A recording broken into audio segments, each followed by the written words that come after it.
आईने हिंदी के एक नए एपिसोड में आपका स्वागत है। और आज के इस वीडियो में हम बात करने वाले हैं पिनाका मार्क 3 के बारे में। दोस्तों, हम सब जानते हैं भारत और चीन के बीच में जो विवाद है वो चरम पर है और उसके चलते जो तनाव है वो भी काफ़ी ज़्यादा है। और दोनों देशों के द्वारा लाइन ऑफ एक्चुअल कंट्रोल के पास काफ़ी बड़ी संख्या में जो सैन्य शक्ति है वो डिप्लॉय करके रखी गई है। सैन्य शक्ति के अलावा जो टैंक्स हैं, जो रॉकेट लॉन्चर्स हैं या दूसरी मिसाइल्स हैं, ये भी डिप्लॉय करके रखी गई हैं। एक रिपोर्ट के हिसाब से चीन की सेना के द्वारा काफ़ी बड़ी संख्या में जो advance long range rocket launchers हैं ये एलएसी के पास डिप्लॉय किए गए हैं। रिपोर्ट्स इस तरफ इशारा करती हैं कि चीन की आर्टिलरी ब्रिगेड ने 5200 मीटर की ऊंचाई पर जो उनका जिनजियांग मिलिट्री डिस्ट्रिक्ट है वहां पर लॉन्ग रेंज के जो रॉकेट लॉन्चर्स हैं उनको डिप्लॉय करके रखा है, जो कि 300 के रॉकेट्स को फायर करने में सक्षम है, जिनकी रेंज 100 किलोमीटर से भी ज़्यादा है। तो आज के इस वीडियो में पहले हम पिनाका मार्क 3 के बारे में डिस्कस करें, उससे पहले हमें पीएलए की जो आर्टिलरी थ्रेट है उसके बारे में जानना ज़रूरी है। और तभी हम समझ पाएंगे कि भारत को जो 300 के रॉकेट्स हैं जो कि लॉन्ग रेंज पे स्ट्राइक करने में सक्षम हो, उनकी ज़रूरत क्यों है। तो चलिए शुरू करते हैं आज का अपना ये वीडियो। एलएसी के पास चीन के द्वारा अलग अलग रेंजेस के जो रॉकेट सिस्टम्स हैं वो डिप्लॉय किए गए हैं और इस जर्नी की शुरुआत होती है 1990 के दशक से। 1997 में पहली बार चीन को रशिया से स्मर्च रॉकेट सिस्टम प्राप्त होते हैं और ये मल्टीपल रॉकेट लॉन्च सिस्टम होते हैं जो कि चीन के द्वारा एक्वायर किए जाते हैं। लेकिन चीन अपनी मंशा से मजबूर होता है और इनको रिवर्स इंजीनियर करके एक खुद का इंडिजिनस रॉकेट सिस्टम बनाता है जिसको F-100 के नाम से जाना जाता है। F-100 आर्टिलरी रॉकेट सिस्टम की अगर हम बात करें तो उसमें 10 लॉन्च ट्यूब होती हैं जो कि 300 के आर्टिलरी रॉकेट्स को फायर कर सकती है।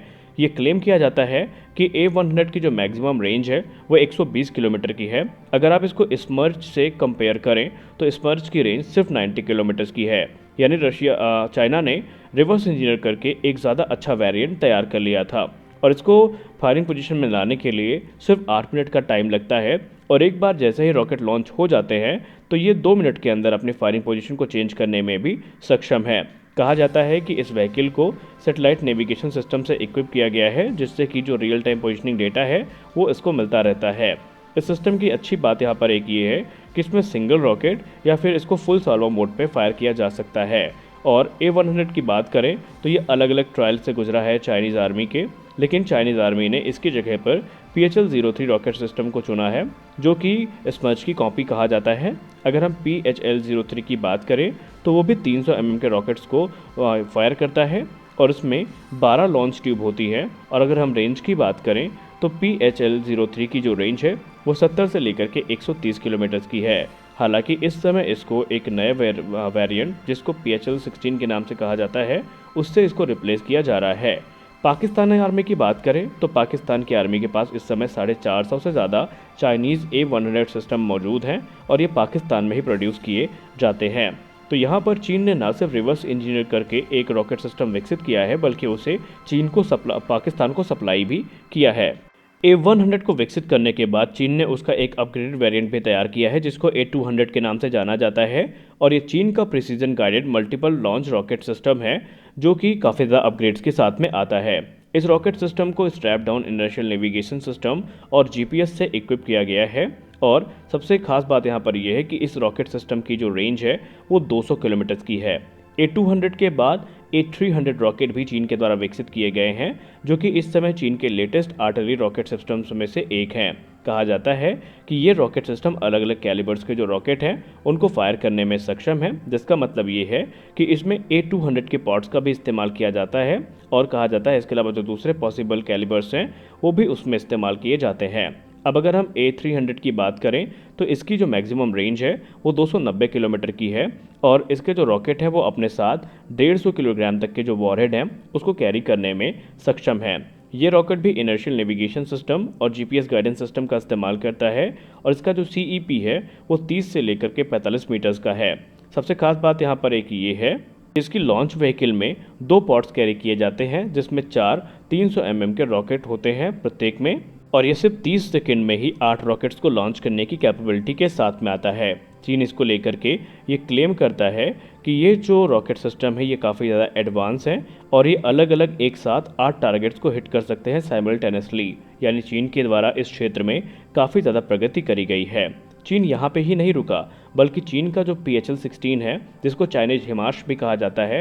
चाइनीज हिमार्श की बात करें तो ये चाइनीज टाइप PCL-191 या PHL-16 के नाम से जाना जाता है और ये चीन का सबसे एडवांस लॉन्ग रेंज का मल्टीपल लॉन्च रॉकेट सिस्टम है, जिसे चाइनीज हिमार्श भी कहा जाता है। ये एक मॉड्यूलर सिस्टम है जो कि 370 mm और 300 mm के गाइडेड रॉकेट्स को फायर करने में सक्षम है। इस सिस्टम को लेकर के ये कहा जाता है कि इसमें 750 mm के fire dragon 480 tactical ballistic missiles को भी लॉन्च किया जा सकता है, जिनकी रेंज 500 किलोमीटर की है। इसके अलावा इसमें 8 370 mm के जो रॉकेट्स हैं वो यूज़ किए जाते हैं, जिनकी रेंज 350 किलोमीटर की है। तो यहाँ पर आप चीन की जो आर्टिलरी ताकत है या रॉकेट ताकत है उससे वाकिफ़ हो चुके होंगे। अब आइए बात करते हैं कि कैसे भारत चीन के इन रॉकेट सिस्टम्स का जवाब तैयार कर रहा है और कैसे भारत के द्वारा जो नए आर्टिलरी सिस्टम हैं, नए रॉकेट सिस्टम्स हैं, वो विकसित किए जा रहे हैं, ताकि आप सारी चीज़ों को आसानी से समझ सकें। आपको हमने डिफेंस न्यूज़ के वीडियो में बताया पहले भी कि भारत के द्वारा जो पिनाका मार्क 3 है उसका डेवलपमेंट शुरू किया गया है। आइए जानते हैं पिनाका मार्क 3 कैसा है।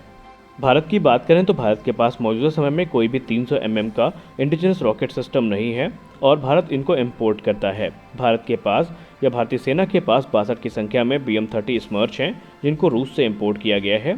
हालांकि ऑर्डिनेंस फैक्ट्री बोर्ड के द्वारा इनके लिए अलग अलग जो रॉकेट के वेरिएंट्स हैं वो तैयार किए गए हैं, जो कि सिस्टम से फायर किए जा सकते हैं। स्मर्च में 300 mm के सिंगल स्टेज रॉकेट का इस्तेमाल किया जाता है, जो कि लार्जर पेलोड और स्मॉलर रेंज के साथ में आते हैं। इंडियन आर्मी इस समय 4 अलग अलग रॉकेट वेरिएंट्स को इस्तेमाल करती है, जिनमें से जो मैक्सिमम रेंज प्राप्त होती है वो 70 से 90 किलोमीटर के बीच में है। जनवरी 2023 में इंडियन आर्मी के द्वारा एक रिक्वेस्ट फॉर इन्फॉर्मेशन इशू करी गई थी, जहां पर इन रॉकेट्स के लाइफ एक्सटेंशन की बात कही गई थी और ये लाइफ एक्सटेंशन इनको प्राइवेट फर्म्स के द्वारा प्रदान किया जाना है। अब अगर हम चाइनीज़ थ्रेट को ध्यान में रखें तो भारत को इस समय बहुत ज़्यादा ज़रूरत है 300 mm के मॉड्यूलर रॉकेट सिस्टम्स की, जो कि अलग अलग रेंज तक फायर करने में सक्षम हो। और फाइनली DRDO के द्वारा एक प्रोग्राम लॉन्च किया गया है, जहां पर भारतीय सेना की ये ज़रूरत पूरी हो सकती है। DRDO इस समय एक लॉन्ग रेंज का multi barrel rocket system program initiate कर चुका है, जिसके अंतर्गत DRDO 300 mm के जो रॉकेट्स हैं उनको विकसित कर रहा है, जो कि काफ़ी ज़्यादा कैपेबल होने वाले हैं। अगर हम मौजूदा पिनाका सिस्टम्स की बात करें तो इनमें 214 mm के जो रॉकेट्स हैं वो इस्तेमाल किए जाते हैं। हालांकि डायमीटर इंक्रीज करने के बाद जो रॉकेट की रेंज है और पेलोड कैरिंग कैपेसिटी है वो भी ज़्यादा बढ़ेगी और ये चीज़ भारतीय सेना की रिक्वायरमेंट को पूरा भी करेगी। हालांकि रॉकेट की अभी जो एक्चुअल लेंथ है वो डिस्क्लोज नहीं करी गई है, लेकिन माना जा रहा है कि रॉकेट को 2 वेरिएंट्स में विकसित किया जाएगा, गाइडेड और अनगाइडेड, और इनकी जो रेंज होगी मैक्सिमम वो 120 किलोमीटर से ज़्यादा होने वाली है। लेकिन यहाँ पर गौर करने वाली बात एक ये है कि सिर्फ DRDO ही नहीं बल्कि भारत के प्राइवेट फर्म्स भी इसको लेकर के बहुत ज़्यादा इंटरेस्टेड हैं और इसमें सबसे ऊपर नाम आता है JSR डायनेमिक्स रॉकेट का। अगर हम टाइम्स ऑफ इंडिया की रिपोर्ट माने तो टाइम्स ऑफ इंडिया की एक रिपोर्ट जो कि दिसंबर 2021 में पब्लिश करी गई थी, वहां पर यह दावा किया गया था कि प्राइवेट फर्म JSR डायनेमिक्स के द्वारा इस समय 324 कैलिबर का जो गाइडेड रॉकेट है वो विकसित किया जा रहा है, जो कि अपने आप में काफ़ी यूनिक है। और इस रॉकेट की जो रेंज होगी वो 250 से लेकर के 300 किलोमीटर की होगी और ये प्रिसीजन स्ट्राइक कैपेबिलिटी के साथ में आएगा और इसमें गाइडेंस सिस्टम भी इस्तेमाल किया जाएगा। और ये जो रॉकेट की डिज़ाइन है ये कंप्लीट करी जा चुकी है और इस समय इस पे जो काम है वो शुरू किया जा चुका है। JSR के अलावा भारत की सोलर इंडस्ट्रीज़ के द्वारा भी महेश्वर अस्त्र 1 और महेश्वर अस्त्र 2 का निर्माण किया जा रहा है, जो कि high mobility long range precision rocket system होने वाले हैं। 15 जून को सोलर इंडस्ट्रीज़ के द्वारा एक प्रपोजल सबमिट किया गया था, जहां पर उनके द्वारा high mobility long range rocket systems को बनाने की बात कही गई थी, जिनका नाम क्रमशः महेश्वर अस्त्र 1 और महेश्वर अस्त्र 2 होने वाला है और ये मेक टू कैटेगरी के अंतर्गत बनाए जाएंगे, जिसका मतलब ये है कि जो प्रोटोटाइप बिल्डिंग वर्क है ये बनेगा कंपनी के द्वारा और बाद में गवर्नमेंट इसमें सपोर्ट भी करेगी। महेश्वर अस्त्र 1 की बात करें तो इसकी रेंज 150 किलोमीटर की होगी, वही महेश्वर अस्त्र 2 की जो रेंज होगी वो तकरीबन ये कह सकते हैं आप 250 किलोमीटर की होने वाली है।